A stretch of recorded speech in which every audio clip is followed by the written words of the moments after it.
जिसकी मस्ती जिंदा है समझो उसकी हस्ती जिंदा है। जिसकी मस्ती जिंदा है समझो उसकी हस्ती जिंदा है, नहीं तो वो व्यक्ति ज़बरदस्ती जिंदा है। तो ये कुछ अनमोल शब्द स्वर्गीय राजू श्रीवास्तव, जिनको कि हम गजोदर भैया के नाम से भी जानते हैं, उनके ये अमोल शब्द हैं, जो कि कल 21 सितंबर को हम सभी को, पूरे विश्व को हंसते हंसते रुला के चले गए। वो कहते हैं ना कि किसी को भी रुलाना बहुत आसान होता है, लेकिन किसी के भी चेहरे पे छोटी सी मुस्कुराहट देना भी बहुत अपने आप पे बहुत बड़ा काम है, एक बहुत बड़ी चीज़ है। तो सबसे पहले तो मैं स्वर्गीय राजू श्रीवास्तव जी, जो कि अब हमारे बीच नहीं रहे, उनको सत सत नमन करता हूँ। उन्हें सत सत कोटि कोटि मेरी तरफ से श्रद्धांजलि। मैं राजू श्रीवास्तव जी के बारे में थोड़ा पढ़ रहा था, उनकी वीडियोस देख रहा था, तो काफ़ी सारी चीज़ें निकल के आई कि जो कि उनको दूसरे लोगों से अलग करती है। तो क्या क्या चीज़ें हैं जो उनको दूसरे लोगों से अलग करती है, और उन्होंने इतनी कम उम्र में अपना इतना बड़ा नाम किया है, पूरे विश्व में नाम किया है। तो उनकी मैं कुछ चीज़ें आपको अपने चैनल के माध्यम से आपके सभी के सामने रखूँगा। तो सबसे पहले बात आती है, सबसे पहली चीज़ जो हम लोग उनसे सीख सकते हैं, वो किसी भी चीज़ को एब्जॉर्ब करने वाली बात। किसी से हम लोग किस हिसाब से सीखते हैं, एडॉप्टेबिलिटी।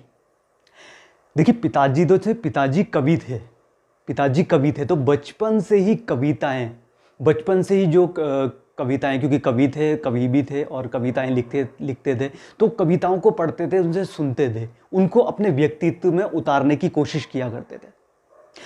फिर थोड़े बड़े हुए, शोले मूवी देखी। शोले मूवी में अमिताभ बच्चन के कैरेक्टर से इतने प्रभावित हुए कि अमिताभ बच्चन की मिमिक्री करनी स्टार्ट कर दी, उनकी नकलें स्टार्ट कर दी।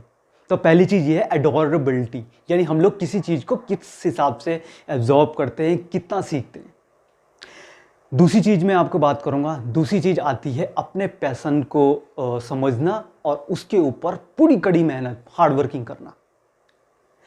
उनकी माताजी थी, उनकी अम्मा थी, वो मूवीज़ से, इन सारी चीज़ों से बिल्कुल अलग थी।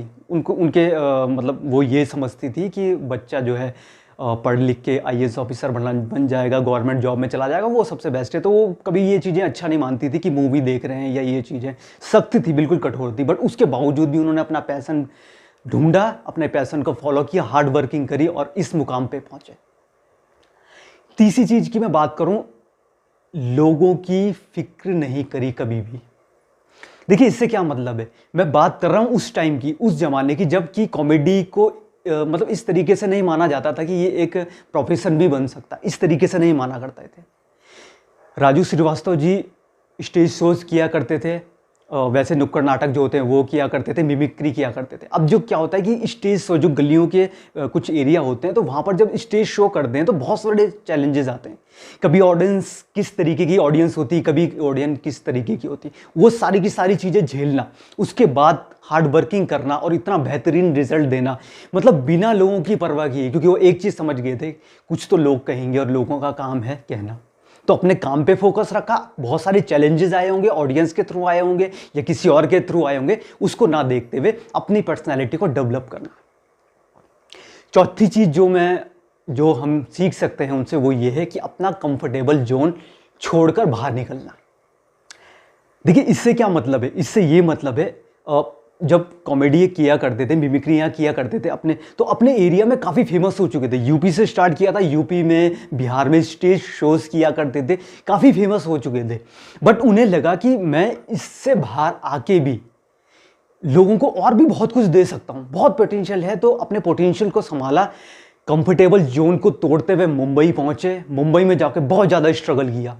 जो लोकल बैंड थे, वहाँ के लोकल बैंड पे गए, उनसे अटैच्ड हुए, मतलब उनके सारी समितियों में अटैच्ड हुए। ऑटो तक चलाया, ऑटो रिक्शा चालक भी रहे, ऑटो चलाया। तो ये सारी स्ट्रगल फेस करी, बट अपने कंफर्टेबल जोन को छोड़ के आए। वहाँ पर थोड़ा बहुत सक्सेस हो चुके थे, बट जो असली एक्चुअलिटी में जो उन्हें सक्सेस मिली वो बॉम्बे आके मिली। तो इस तरीके से हम ये सारी चीज़ें सीख सकते हैं राजू श्रीवास्तव जी से। देखिए, वैसे तो सीखने के लिए बहुत कुछ है और बोलने के लिए बहुत कुछ है, बट ये है कि कुछ चीज़ें जो कि हम लोग भी अपनी लाइफ में राजू श्रीवास्तव जी से हम लोग सीख सकते हैं कि हम इस तरीके से काम करें। मैं अपनी पर्सनली बात करूंगा, मैं जब भी डिप्रेशन में होता हूँ या जब भी मुझे अनईजी फील होता है, परेशानी में होता हूँ, मैं जो वीडियोस देखता हूँ उसमें वीडियोस में काफ़ी सारी वीडियोस जो हैं वो राजू श्रीवास्तव जी की होती है।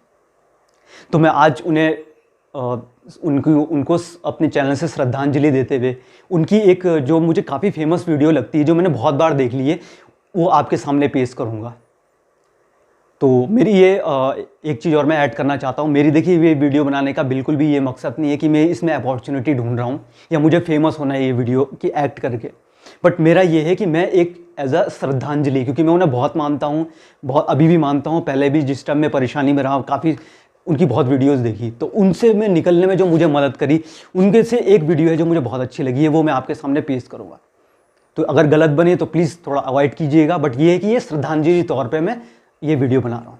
तो कभी कभी हम लोग शादियों में जाते हैं, शादी ब्याह में जाते हैं, तो हम लोग सबसे मेन चीज़ जब बात आती है खाना खाने की बात आती है, तो हम जब खाना खा रहे होते हैं तो हम लोग ये सोचते हैं कि हमें बिल्कुल खाना वाना हम लोग रख देते हैं प्लेट्स में, और खाने को हम लोग सोचते हैं कि बिल्कुल एंजॉय के तौर पे खाएं और बिल्कुल हमें को कोई डिस्टर्ब ना करे।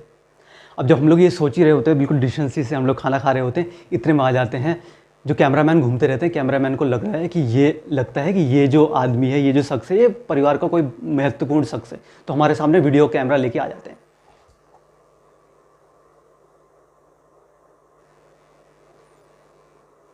और जो है ना, कभी कभार तो ये समझ में नहीं आता कि मतलब हमें डरा रहे हैं या वीडियो कैमरा ऑन करके हमें डरा रहे हैं या सही में हमारी वीडियो ले रहे हैं।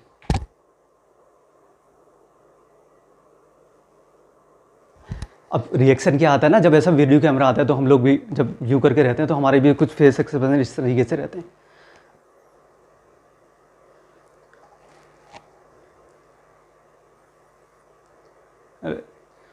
इधर ही देखते रहोगे, ज़रा साइड में दूसरे वाले बाराती पे भी चले जाओ, कि हमें देखते रहोगे ऐसे, तो हमारे फेस एक्सप्रेशन इस तरीके से हो जाते हैं।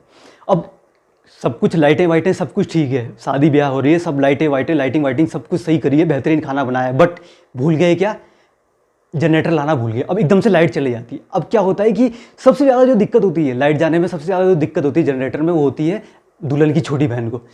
वो किस तरीके से करती है, हाय राम बताओ, मैंने पिताजी को कितनी बार बोला था, शादी हो रही है, पहली शादी है हमारी घर की, बताओ मतलब लाइट चली गई, मेरी बात कभी मानते नहीं, लाइटिंग वाइटिंग तो सारी चीज़ें करी थी, बट अब देखो लाइट चली गई, अब मैं क्या करूँ, मैं आईब्रो बनाई थी, पूरा फेस मेकअप किया था, ना मेरे को कोई देख पा रहा है ना कुछ कर रहा है, पिताजी भी ना कुछ से समझते नहीं, अब देखो पहली शादी थी, अब मैं क्या करूँ, किसको मुँह दिखाऊँ, ना मुझे कोई देख रहा है ना कुछ कर रहा है, क्या करूँ मैं बोल बोल के परेशान हो गई थी इनको कि कुछ करो। अब देखो मेरी चिंकी पिंकी जो मेरी फ्रेंड है वो सारी आ रखी है, जब उनकी भाई की शादी थी, उनकी बहन की शादी थी, कितना अच्छा हम लोगों को लगा था, हम पूरा मेकअप करके गए थे, ये पिताजी ना सुनते नहीं है। अब इन्वर्टर लिया दे तो कम से कम मेरे को कोई देख तो लेता, इतना मैंने फेशियल किया हुआ, इतना मैंने वो किया हुआ है, कौन देखेगा मुझे।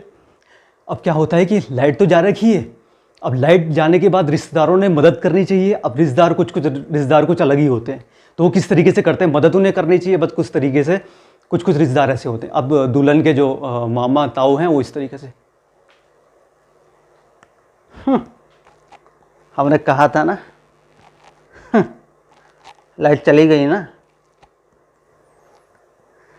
बहुत जब दूसरों की शादियों में जाते थे तो बहुत कमियां निकालते थे कि जोड़ी सही नहीं है, खाने में नमक कम है, हम तो कह रहे थे ना, वो चली गई लाइट,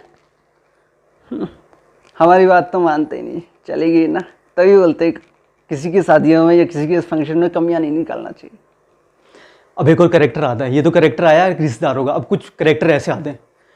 देखिए भाई, मैं तो आपको बता रहा हूँ क्लियर, अगर मैं चाहूँ ना एक फ़ोन में 10 जनरेटर आ सकते हैं, एक जनरेटर तो छोड़ा 10 जनरेटर ले आऊँगा मैं, बट ये है कि हम लोगों से तो कुछ पूछते ही नहीं, वरना क्या है 1 मिनट में 2 मिनट में फ़ोन निकालूंगा ना, अभी सारी की पूरी सरकारी अपनी है, 1 मिनट में आएंगे, एक जनरेटर वाले को फ़ोन करूँगा 10 जनरेटर भेजेगा ऊपर, मैं क्यों करूँ, मेरे को किसी ने कुछ पूछा, जब मेरे को बोलेगा मैं तब करूँगा, अभी ऐसा क्यों करूँ मैं, वरना अपनी तो इतनी जान पहचान है यहाँ पर। अभी ये देखो एक फ़ोन में एक जनरेटर क्या 10 जनरेटर आएगा, तो 10 जनरेटर ले आऊँगा मैं, बट मैं क्यों करूँ, मेरे को पूछा किसी ने, कोई आएगा मेरे को हेल्प मांगे तो मैं हेल्प करूँगा, वरना सबको ठीक है। ऐसा कोई होता है क्या, कभी मेरे से कुछ हेल्प मांगी नहीं, अब ना कुछ बोलते हैं ना कुछ करते हैं, तो अगर बाई चांस ऐसा हुआ तो किस तरीके से होगा।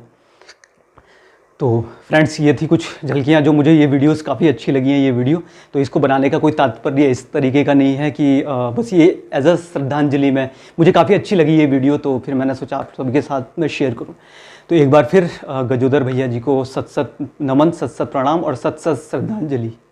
उसकी मस्ती जिंदा है, समझो उसकी हस्ती जिंदा है।